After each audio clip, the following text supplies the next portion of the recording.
All right, here it is. Awesome. Hello, everyone. Thanks for tuning in to today's episode of Huntsville Achievers, where we identify 3 big ideas in 5 minutes to help you achieve more.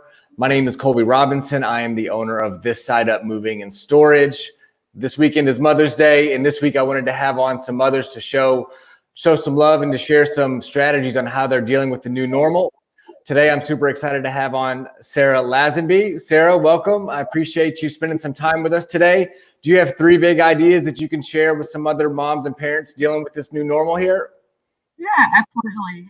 Awesome. Like I said, my name is Sarah. My first big thing that I had to tackle when all of the coronavirus and everything started going on was, what do I do with my kids?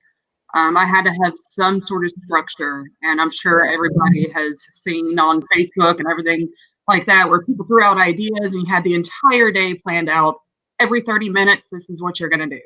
Yeah. Oh, that absolutely would not work for my family at all. So what we ended up doing is we have expectations for our children, and we make it very clear what those expectations are.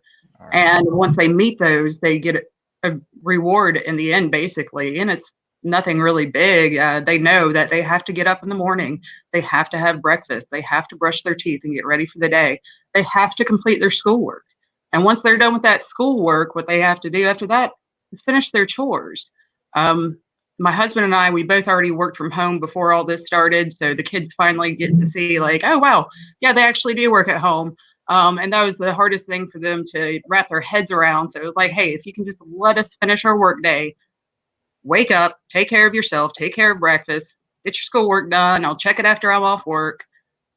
Get your chores done. And if you do that, we're going to go on a walk afterwards. Will you share with us like what age your kids are, just so they kind of know what frame, where they're at?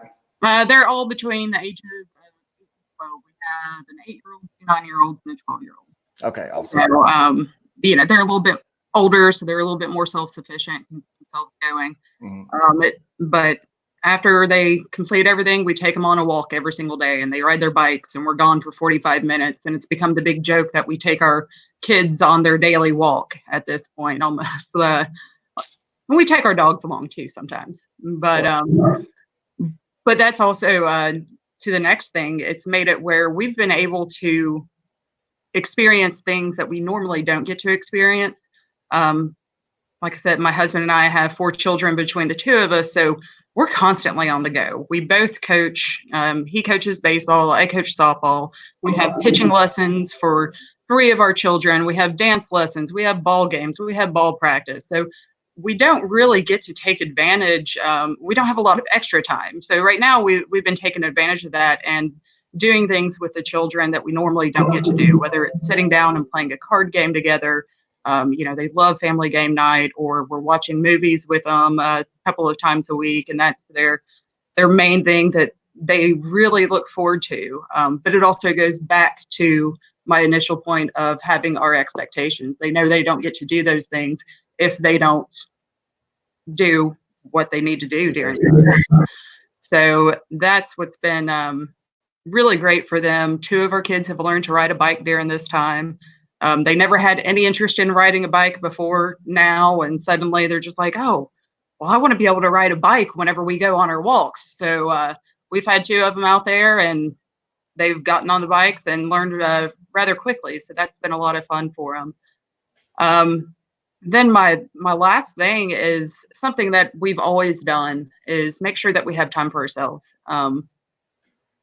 My husband and I, we have always had a hard rule that after 8 o'clock, that's it. Kids, you go back to your playroom, you go to your rooms, you read a book, you guys can hang out with each other or whatever, but front of the house is off limits, because that's my time to decompress. That's my husband's time to decompress. But whenever we get to spend time with each other and really enjoy each other during the day, I've told him, I'm like, I've dedicated my entire day to you.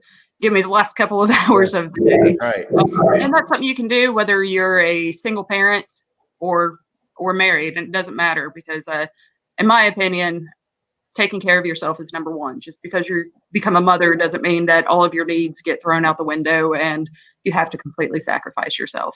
Yeah. I mean, that's good when you guys start with that schedule out to start the day off. I mean, it's kind of known, this is kind of how the day is going to go about. And I think it's important I know it's important to kind of get that me time as well. And that's what keeps you guys close and connected as well. And it's crazy to think about too, they haven't learned how to ride bikes yet. And now this is that opportunity to get out and learn and give them something to look forward to. And for you guys that don't know, Sarah's my neighbor. So I've watched these kids, learn to ride bikes. And we hang out on the weekends and it's been cool to just watch how they handle it. And your kids are awesome. They mind you guys and they're just a pleasure to be around. So you guys are doing a great job. I can tell you that from firsthand. Sarah, I appreciate you sharing these tips with us. I think that's really good information that people can use. Thanks for coming on here today and spending some time. All right. Thanks for having me. Yeah, absolutely. Thanks so much.